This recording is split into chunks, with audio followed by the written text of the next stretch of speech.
Hello again. Another question for the yes or no treatment. This one is about Augusto Pinochet Ugarte, otherwise known as General Pinochet. And the question is, was Pinochet good for Chile? Um, well, what an interesting story this one is. And boy, I'll tell you, the views on this are going to be starkly in contrast with one another. The story really begins in 1970 when Salvador Allende was elected president of Chile.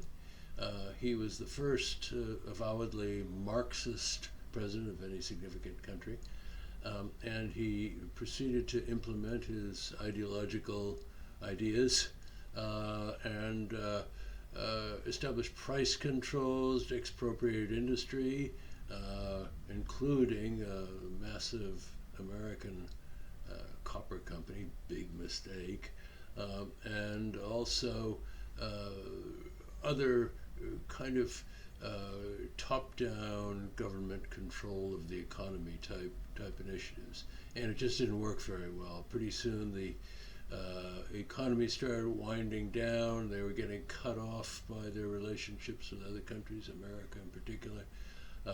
And there was rioting in the streets. There was just a lot of difficulty.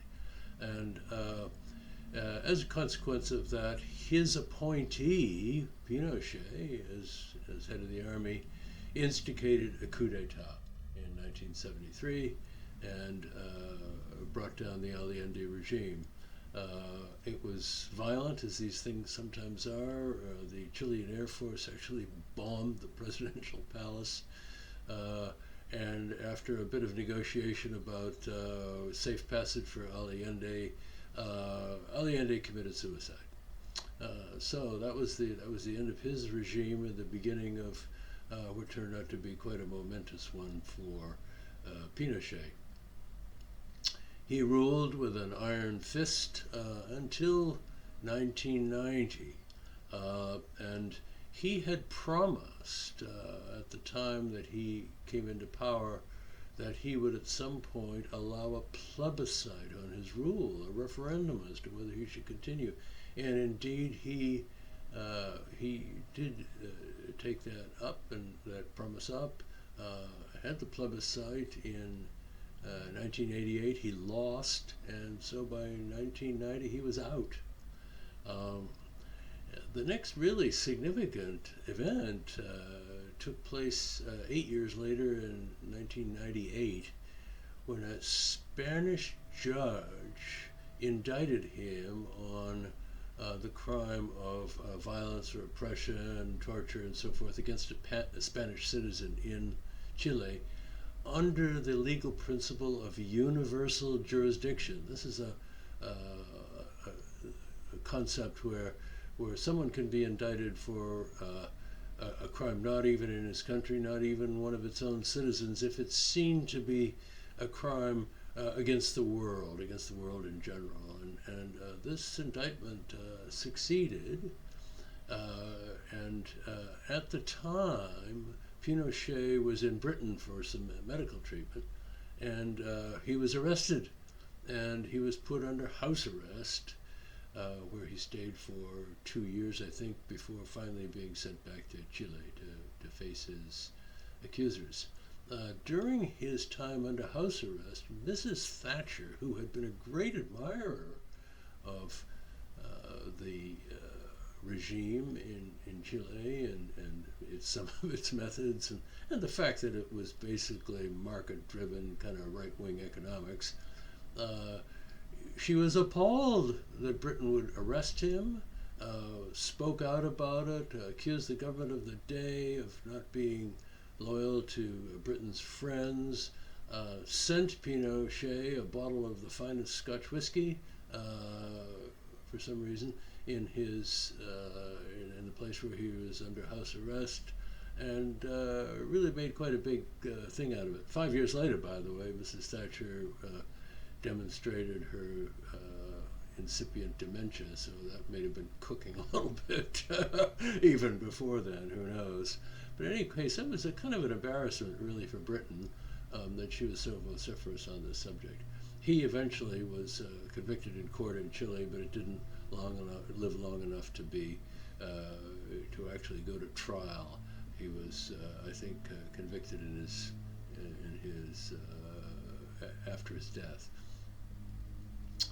So, the big problem here, of course, is that his methods were oppressive and violent, and so now we've got to deal with what people think about those things. So the yes people are going to say, well, I know it was tough, but it was worth it, because something had to be done about the awful situation under President Allende. So the yes votes. Well, first of all, they would say just that the situation was so bad, and there was so much damage to the economy under Allende that it just simply couldn't continue. They needed somebody to do something about it, and he was that man. So the transition, therefore, was justified by virtue of how bad it was before the transition took place. Number two, he made great strides in improving the economy and overseeing its recovery. He was guided by a group of economists known as the Chicago Boys, principally because they had studied under Milton Friedman, the famous economist at the University of Chicago, who advocated free market economics and basically a kind of pro-capitalist regime, and that any artificial constraints generally damage economies. I mean, that's an oversimplified version, but it was something like that. So those who would praise Pinochet point to the great effectiveness of what he introduced. Number three, he actually had the guts to permit a plebiscite, a referendum on his rule, because he had promised that early on in his incumbency, and he was a man to keep his promises.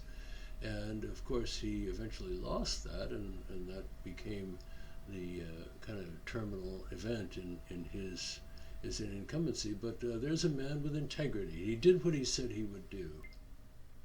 And finally, and of course, part of his successes was that he undid a lot of what Allende had done. He re-privatized the expropriated industries. One thinks a little bit, actually, about Biden coming into office in January, who they say is going to spend the first couple of months undoing a lot of what Trump did. So I guess there's some form on this. Okay, well, that's the story on why there are people who support Pinochet's presidency, incumbency in Chile, and how the end justified the means. One cannot know, of course, what it would have been like if Allende had just continued doing what he was doing. Those who support Pinochet say, well, it would have gotten just worse and worse, and something would have had to have been done about it anyway. So he was justified in doing it. That's really the supporting argument, the most important argument, and of course, going with it, his restoration of economic strength in the country. So those are pretty strong arguments. Okay, well, what about those who say no, he was not good for Chile? They principally focus, of course, about the violence and repression and the torture, even the elimination of political opponents. It was pretty rough. I myself was in Chile about 2 years after Pinochet took power. It had kind of a scary atmosphere in the streets, I remember. So there was no question that this was a regime that wasn't going to take any nonsense from anybody. Immediately after Pinochet came to power, he initiated something which has come to be called the Caravan of Death. And this was a squad of army executioners who traveled from prison to prison in a helicopter, meeting with, examining those who had been arrested for political opposition to Pinochet, and simply executed those prisoners. So, there's a lot of pretty bad stuff of that sort going on. Pinochet's regime was also apparently involved in some killing and some assassination of Chileans and supporters of his opposition groups in other countries. He killed somebody in Washington, D.C. He reached out and pursued people, and of course, I guess that's as consistent with what he was doing within his own country. It's just that it became a bit more spectacular, a bit like some of the stuff that Putin does now with people who oppose him. They go after him and find them and kill them. So that had a kind of an unpleasant note about it. And finally, there are those who say that his economic reforms really didn't accomplish what they are alleged to have accomplished. The growth wasn't really all that great. It was it could have been a lot better under a more leftist regime, I suppose. But of course, one can't know that because those are hypothetical arguments, really. Well, gosh, the argument against Pinochet is really about his tactics. And for many people, the notion of removing people's liberties and punishing them for taking the wrong political path is simply unforgivable and unacceptable. And this has kind of impacted my judgment about him in my take. Well, what is my take? Well, I guess I have to say it's troublesome because you don't know what would have happened in the country if Salvador Allende's administration had continued. It would have been pretty. There probably would have been violence at some point anyway. But nonetheless, it's hard to justify the way he behaved. One could really have preferred that Pinochet have his tight control as a military dictator over the economy, but the horrors of the tortures and the murders and so forth, he may have thought were necessary, but to my way of thinking, that's going a bit too far, and that's unacceptable. So I'm afraid I have to reluctantly say once again, no, he was not good for Chile, even though he saved it, really. Wow, what a story. We've been there before with these situations.